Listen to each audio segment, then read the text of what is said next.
수요 말씀 묵상, 오늘은 7월 30일 25년입니다. 함께 기도하시겠습니다. 우리를 창조하시고 우리의 아버지 되시는 하나님 아버지, 빠른 시간의 흐름 속에서도 날마다 우리를 인도하여 주시고 보호해 주신 하나님의 은혜에 감사를 드립니다. 오늘 주님의 말씀을 사모하여 수요 말씀 묵상을 함께 합니다. 이 시간 우리에게 말씀하여 주시고 주님을 더 알게 하여 주시고 주님을 더 사랑하게 하여 주시고 주님의 말씀 가운데 승리하는 우리 모두 되도록 인도하여 주시옵소서. 감사드리며 예수님의 이름으로 기도합니다. 아멘. 오늘의 말씀은 데살로니가전서 2장 13절부터 20절까지의 말씀입니다. 함께 읽겠습니다. 우리가 하나님께 끊임없이 감사하는 것은 여러분이 우리에게서 하나님의 말씀을 받을 때에 사람의 말로 받아들이지 아니하고 실제 그대로 하나님의 말씀으로 받아들였기 때문입니다. 이 하나님의 말씀은 또한 신도 여러분 가운데서 살아 움직이고 있습니다. 형제자매 여러분, 여러분은 그리스도 예수 안에서 유대에 있는 하나님의 교회들을 본받는 사람이 되었습니다. 그들이 유대 사람에게서 고난을 받은 것과 같이 여러분도 여러분의 동족에게서 똑같은 고난을 받았습니다. 유대 사람은 주 예수와 예언자를 죽이고 우리를 내쫓고 하나님을 기쁘게 해드리지 않고 모든 사람에게 적대자가 되었습니다. 그들은 우리가 이방 사람에게 말씀을 전해서 구원을 얻게 하려는 일까지도 방해하고 있습니다. 그리하여 그들은 자기들의 죄의 분량을 채웁니다. 마침내 하나님의 진노가 그들에게 이르렀습니다. 형제자매 여러분, 우리가 잠시 여러분을 떠난 것은 얼굴이요 마음은 아닙니다. 우리는 얼굴을 마주하고 여러분을 볼 수 있기를 간절히 바라고 있습니다. 그러므로 우리는 여러분에게로 가고자 하였고 특히 나 바울은 한두 번 가고자 하였습니다. 그러나 사탄이 우리를 방해하였습니다. 우리 주 예수께서 오실 때에 그분 앞에서 우리의 희망이나 기쁨이나 자랑할 면류관이 무엇이겠습니까?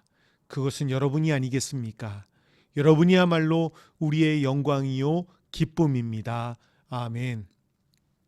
바울이 데살로니가 성도들을 생각할 때마다 쉬지 않고 감사한 것은 그들이 하나님의 말씀을 사람의 말이 아닌 하나님의 말씀으로 받았고 그 말씀이 그 속에서 역사하고 있는 것을 보았기 때문이었습니다. 바울은 떠났지만 그 말씀은 남아서 성도들의 영혼과 심령 속에 역사하였던 것입니다.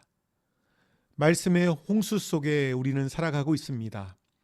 과거에는 말씀을 사모하면 이웃교회 부흥회도 기다리면서 참석했습니다. 설교 테이프, CD 등을 한인마트 앞에서 가져다가 말씀을 들은 적도 있습니다. 지금은 유튜브에 내가 원하는 수많은 설교와 강의를 들을 수 있습니다. 그러나 말씀의 홍수 속에서 정작 내가 마실 수 있는 물은 못 찾는 영적 목마름의 시대에 우리는 살아가고 있습니다. 말씀을 전하는 목회자의 영성의 문제, 빠른 시대의 흐름을 못 쫓아가는 교회의 문화의 문제 등이 그 이유일지도 모릅니다. 그러나 더 큰 이유는 말씀 들을 수 있는 기회가 옆에 늘 있다 보니 말씀을 향한 우리의 태도가 조금 바뀐 것은 아닌가 싶습니다. 바울의 말씀을 하나님의 말씀으로 받았던 데살로니가 교인들의 모습은 말씀 앞에서 평론가, 비평가로 서 있는 우리의 모습과 사뭇 다른 모습입니다. 우리도 말씀을 듣고 읽고 묵상할 때마다 주님께서 오늘 이 시간에 나에게 말씀하시는 것으로 믿고 두렵고 떨린 마음으로 말씀 앞에 서야 할 줄 믿습니다. 동족 유대인들의 가진 박해에도 굴하지 않는 유대에 사는 그리스도인들을 본받아 데살로니가 이방인 성도들도 동족들에게서 고난을 받으면서도 예수님의 메시아 되심을 굳게 믿는 모습을 보고 바울은 기뻐하고 감사합니다. 더 철저히 말씀대로 살면 살수록 세상과 불화하고 고난은 불가피해질 것입니다. 많은 경우 우리가 지혜가 없고 예의가 없고 일반 상식이 없어서 어려워질 때도 있습니다. 그러나 우리가 주님의 말씀에 타협하지 않고 살수록 우리는 고난의 자리에 서게 됩니다. 본질적인 문제는 타협하지 않고 비본질적인 것에는 유연한 우리가 돼야 될 것입니다. 그래서 다른 사람과도 함께 잘 어울리면서도 빛과 소금의 사명을 잘 감당할 수 있는 저와 여러분이 되기를 원합니다. 어쩔 수 없이 교회를 떠나야 했던 바울은 다시 데살로니가를 방문하려 했지만 그때마다 사탄이 막아서 갈 수 없었습니다.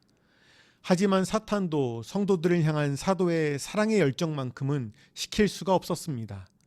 우리의 사랑의 수고와 시도가 실패한 것으로 보일 때도 있습니다. 그러나 주님의 마음으로 변치 않는 사랑을 전할 때 주님께서 우리가 상상한 것보다도 더 큰 열매와 기쁨을 허락하실 줄 믿습니다. 사도에게는 데살로니가 성도들이 소망이요 기쁨이요 자랑의 면류관이었습니다. 사도는 오직 주님 강림하실 때 성도들이 거룩하고 흠없는 모습으로 주님의 자녀로 영접받기만을 바라며 사역한 것입니다.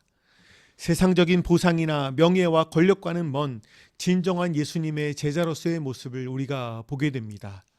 목사인 저도 우리 교회 모든 성도님들이 주께서 다시 오시는 날에 주님께 크게 칭찬받는 모습으로 주님을 맞기를 소원하며 기도합니다. 우리 모두가 주께서 오시는 그날을 고대하며 거룩하고 흠없는 모습으로 주님을 맞을 수 있는 우리 공동체가 되기를 축복합니다. 함께 기도하시겠습니다.